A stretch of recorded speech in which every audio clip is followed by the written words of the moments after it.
Habari, karibu katika kipindi chako pendwa cha elimu na maadili. Leo katika kipindi chetu tutazungumzia mada ndogo ya utoro wa maadili, ambapo katika kipindi hiki tutaangalia chanzo, madhara, pamoja na nini kifanyike ili maadili yaweze kuendelea katika jamii. Katika kipindi chetu leo sipo peke yangu, nipo hapa na dada Zulfa. Tutashirikiana katika kueleza na kufafanua namna gani utoro wa maadili umeingia katika jamii yetu ya leo. Tunapozungumzia swala la utoro wa maadili, kwanza ni lazima tutambue neno lenyewe utoro. Naposema kuhusu utoro, inamaanisha ni kwamba kuondoka bila taarifa, yaani kuondoka bila ruhusa. Sasa katika mada yetu ya utoro wa maadili, tukiangalia maana yake tunaona kwamba vijana wa sasa, hasa watoto wa 2000, wamepatwa na utoro wa maadili, kwamba namna malezi yalivyokuwa zamani na yalivyo sasa kuna utofauti mkubwa sana, kwamba kwa sasa kuna utoro wa maadili. Tunatumia msamiati wa utoro kwa sababu mtoro ana uwezo wa kurudi baadaye.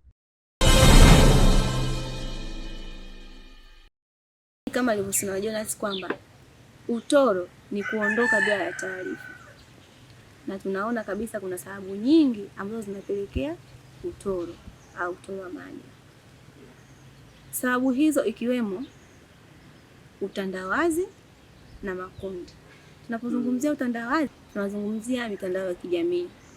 Tunaona hii mitandao ya kijamii ndio ambayo inapelekea kwa kiasi kikubwa sana utoro wa maadili, hasa kwa vijana wa 2000. Utakuta mtu mwingine akishaijua mitandao au akijiingiza kwenye utandawazi, anaanza kubadilika hata zile tabia za asili ambazo ameelekezwa au amefundishwa na wazazi wake au na walezi wake. Utakuta anaanza kuiga vitu mbalimbali kutoka nje, labda mavazi, namna ya kula, namna ya mwendo, pia anaweza kaiga. Kwa hiyo anatoka kabisa kwenye ile misingi ambayo wazazi wake wamemjengea. Huo ndo utoro wa maadili kwenye nyanja ya mitandao ya kijamii. Hilo ni kweli, kwa sababu hata wakati mwingine unaweza ukaona, na ndio maana wazazi wengi hawapendi vijana wao watumie simu wakiwa shuleni, kwa sababu wanafahamu kwamba mwanafunzi au mtoto akishashika simu katika umri mdogo ataanza kufuata yale yasiyofaa. Hata kiwango cha kufaulu pia kinaanza kupungua. Maanake atafuatana na mambo hayo mengine ya kidunia, akaachana na masomo au elimu. Kwa hiyo ni kweli kwamba mitandao ya kijamii kwa kiasi kikubwa sana inapoteza maadili, kwa sababu hata wakati mwingine utaona shuleni mwanafunzi anatumia simu hajali kabisa. Na mimi naelewa kabisa hakuna mwanafunzi ambaye anaweza akawa yupo bize na simu alafu yupo bize na masomo. Haiwezekani. Hawezi kushika vitu viwili kwa mara moja. Hicho ni kitu. Na kwa hiyo mitandao ya kijamii tunaona inapelekea zaidi utoro wa maadili kwa vijana wetu. Lakini tukiacha utoro wa maadili, lakini pia kuna makundi. Ndiyo. Wakati mwingine ukiachana na mitandao ya kijamii, tuone tu kuna wale ambao hawatumii simu, lakini nao pia tayari wameshaanza kuyatoroka maadili. Unajua wazazi wetu walivyolelewa zamani na malezi tunayoyapata sasa ni tofauti. Ni tofauti kwa sababu gani? Mimi naona simu zina nguvu kubwa sana, kwa sababu zamani walisema kwamba wao walikuwa wanasoma sana, ndio wanasoma sana, wana tabia njema, lakini hakukuwa na simu. Zamani ili ujiburudishe labda lazima ukae chini usome, ndio, na ndio maana ikaonekana kwamba wao wana akili kubwa na nini.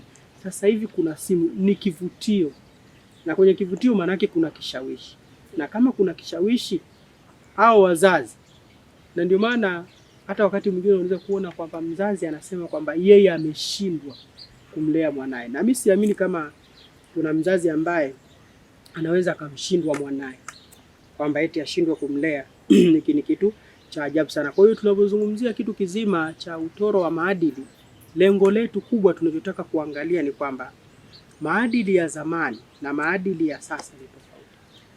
Lakini pia tukizungumzia makundi hayo, utakuta mtu mwingine ametoka kwao akiwa mzuri kabisa, lakini akifika sehemu kama zile za shule tayari nakutana na watu wengine tofauti, makabila mengine ambao nao pia walipata malezi tofauti. Kwa hiyo akitoka nyumbani na tabia zake njema, Akifika shuleni sehemu ya kusoma pale lazima anakutana na wenzake ambao wana tabia zingine, kwa hiyo anaanza kuiga zile tabia za wenzake. Ndio anaenenda kwenye hayo makundi ambayo baadaye inapelekea utoro wa maadili. Kwa hiyo kubwa kwenye utoro wa maadili kwamba ni tabia hizo mbaya ambazo zinazuka kwa sasa. Ndio. Yaani mtu anaacha asili yake. Maana yake asili ni zile tabia njema na misingi ambayo ametengenezewa na nani? Na wazazi nyumbani au walezi wake. Lakini pia tukiacha hivyo vyanzo, lakini pia tuje tuangalie sasa. Tumeona kwamba kuna chanzo cha utoro wa maadili. Lakini pia kitu chochote kile kina madhara yake. Ingawa wengine wanasema kwamba hakuna kitu chenye madhara hasi peke yake. Hata maji yenyewe tuna madhara mazuri na mabaya. Hayo maji yakizidi viwango yanakuwa na madhara mabaya. Lakini sasa tuje tuangalie upande hasi kwamba utoro wa maadili, hao vijana walivyokengeuka, wameenda nje na maadili yetu ya Kiafrika au wakati mwingine ya Kitanzania kabisa, kuna madhara gani yatakayotokea? Lakini mimi naona cha kwanza ni ukosefu wa adabu. Ukosefu wa adabu kwamba vijana wa sasa hawana adabu.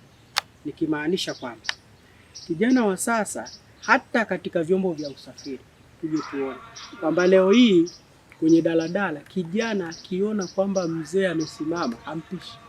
Unaambiwa wewe umetoa nauli na mimi nimetoa nauli. Yaani swala kama hilo linakopa haliwezekani. Kwa sababu kama yeye amelipa 50,000 na wewe umelipa 50,000. Maana 50 kwa hiyo mimi nina haki ya kukaa kwenye siti kama ulivyo na haki wewe. Kwa mimi hapa siwezi kumpisha nani?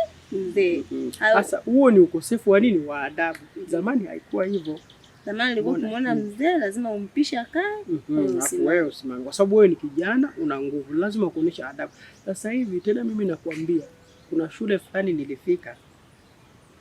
Pale kuna mwanafunzi mmoja, kuna siku nilimuuliza kwamba umeona yule mwalimu anakuja, kwa nini hujampokea mzigo? Akasema yule sio mwalimu wetu. Sio mwalimu wenu kwa namna gani? Kwa sababu hamfundishi yeye. Yeye labda yamkini yeye labda alikuwa darasa la 3, yule mwalimu anafundisha darasa la 7, sio mwalimu wake. Kwa hiyo hamuhusu. Umeona? Sasa kwa mambo kama hayo manake kumbe hata kwenye yale mambo yanayohusu tayari wameshaweka mipaka. Kwa hiyo adabu inapotea. Na sasa hivi wanakuambia kwamba ukisema ufuate desturi zetu za Kiafrika na nini, wanasema wewe huendi na wakati. Tayari wewe ni mshamba tayari. Ni mshamba. Nani anataka kuwa mshamba leo? Wewe upo tayari? Siko tayari. Umeona? Kwa hiyo lakini pia kwenye swala la adabu kuna kitu pia kitatokea. Ndio. Kwa mfano uaminifu. Tunajua kwa hizi nyakati za sasa swala la ajira kidogo limekuwa mtihani. Sasa kwenye hilo ukiwa huna adabu unaweza ukaaminiwa na mtu? Hapana. Kwa sababu hata ukiangalia wewe ukitoka tayari umeshasoma, unaenda sehemu kufanya field. Pale wewe usipokuwa na maadili mazuri, haina maana hautengenezei njia nzuri. Lakini kama ukifanya vizuri, ukaonesha adabu, unatengeneza uaminifu. Hata baadaye unapotokea unaweza ukapata kwa haraka. Ndio. Kwa hiyo uaminifu pia inakuwa ni njia kubwa sasa hapa. Kwamba kumbe tunavyozungumza hivi ni kwamba kijana asijione yeye kajipata. Vile akijionyesha labda anajiposti mitandaoni kwa ovyo ovyo na nini, anadharau wengine, haionyeshi kama kujipata. Kumbe namna ilivyo, yule anayejiona mjanja ndio mshamba. Kumbe hata zile posti ambazo anaziposti watu wanaanza kuchukua kama ni vigezo vya yeye kumfelisha sehemu fulani. Lakini wengine hilo hawalijui. Wanaangalia tu kwa sasa kwamba natuma hiki, watu vile wanamsifia, wana comment. Kwa hiyo pale ana sifa ameshamaliza. Hana maisha mengine baada ya yale anayoyafanya sasa hivi. Kweli, ni kweli. Sasa nadhani hapo madhara mbalimbali ukiacha na hayo, lakini kwa ufupi nadhani hayo kidogo yanaweza yakaonesha na namna gani kijana anapaswa kubadilika. Lakini kuelekea mwisho tuje tuangalie sasa. Tumeshaona chanzo na madhara yake. Sasa nini kifanyike? Labda kwa upande wako wewe unavyoona nini kifanyike sasa ili kusudi hawa waliotoroka warudi, kwa sababu sifa ya utoro ni moja. Anayetoroka hajapotea. Ndio? Anayetoroka hajapotea. Anaweza akarudi. Mtoto leo akitoroka shule, yamkini ametoroka kwa sababu labda njaa inauma au amekubaliana na wenzie waende wakafanya shughuli fulani. Atarudi huyu. Si ndio? Atarudi. Sasa hawa watoro wa maadili waliotoroka maadili yetu ya Kitanzania au ya Kiafrika, mimi nadhani kuna namna mbalimbali zinaweza zikafanyika ili hao watu warudi kwenye mstari, kwa sababu hakuna kinachoshindikana. Kwa tuje tuangalie kwamba kwa mfano mimi naweza nikasema labda swala la malezi, si ndio? Wazazi wanapaswa sasa wasimame waangalie, kama nilivyosema awali, mtoto hawezi kumshinda mzazi, nazi haishindi juu hata siku moja. Kwa wazazi kumbe wanatakiwa wao sasa watoe mchango mkubwa na wajitahidi sana katika malezi. Kama unafahamu kabisa kwamba kitu 1, 2, 3 hakimfai mwanangu au kitampotosha, ni vema kumuondosha mapema. Na yale malezi yaanze katika kiwango cha chini kabisa. Samaki mkunje angali mbichi. Ndio Kwa hiyo unapofanya hivi tangu udogoni, mimi naamini kwa sababu hata sasa yao watoto wa 2000 mnaosema wapo wenye tabia njema. Ndio. Wamezipata kwa sababu unapomtengenezea mtoto msingi mzuri, akifika shule yeye tena hawi mgeni. Akiona marafiki atajua hao ndo wale ambao wamezungumzia mzazi wangu. Atakiwa ni wa kweli. Huyu lazima atabaki kwenye msingi wake wa asili. Lakini pia kitu kingine ambacho kinaweza kikafanyika ili kutoa huo utoro wa maadili ni elimu pia. Elimu zitolewe kwa watoto, hata ukifika kiwango cha kutumia simu ujue namna nzuri ya kutumia mitandao, nini nakishika, nini nakiacha. Lakini pia mimi naona nadhani tuna viongozi wa dini. Ndio, tuna viongozi wa dini. Viongozi wa dini nao wana mchango mkubwa sana katika kuhakikisha vijana wanarudi katika maadili. Jambo hilo litakuwa jema pale ambapo wao sasa wanasimama kuonesha nini mchango wao. Tunajua kuna misikiti, kuna makanisa na wakati mwingine kuna mafundisho humu ndani. Kumbe pia wazazi wanapaswa pia kuwapa watoto wao chachu, yani vile kuwasukuma kwamba wewe mtoto labda wa Kiislamu ukiwa mdogo labda kwa umri fulani unatakiwa uanze madrasa. Uende au wewe sijui mtoto mdogo ukiwa ungali mdogo vile mafundisho huko kanisani. Wewe viongozi wa dini, kwa sababu tunaamini bwana Mungu ndiye aliyetuumba na hakuna ambaye amuogopi Mungu. Kwa pale tangu akiwa mdogo akiambiwa kwamba 1, 2, 3 Mungu hapendi, mtoto hawezi akafuata.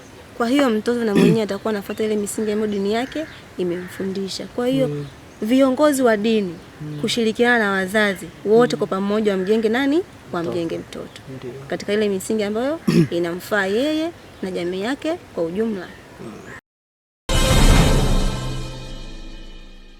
Hadi hapa hatuna la ziada. Umetoka kusikiliza na kutazama kipindi chetu pendwa cha Utoro na Maadili. Usiache kufuatilia kipindi kijacho cha Malezi na Maadili, ambapo utapata kuelewa ni namna gani malezi yanaambatana na maadili. Ili kupata haya yote, usiache kufuatilia mitandao yetu ya kijamii, Facebook, YouTube na Instagram. Pia usisahau kulike, kucomment, kushare na kusubscribe.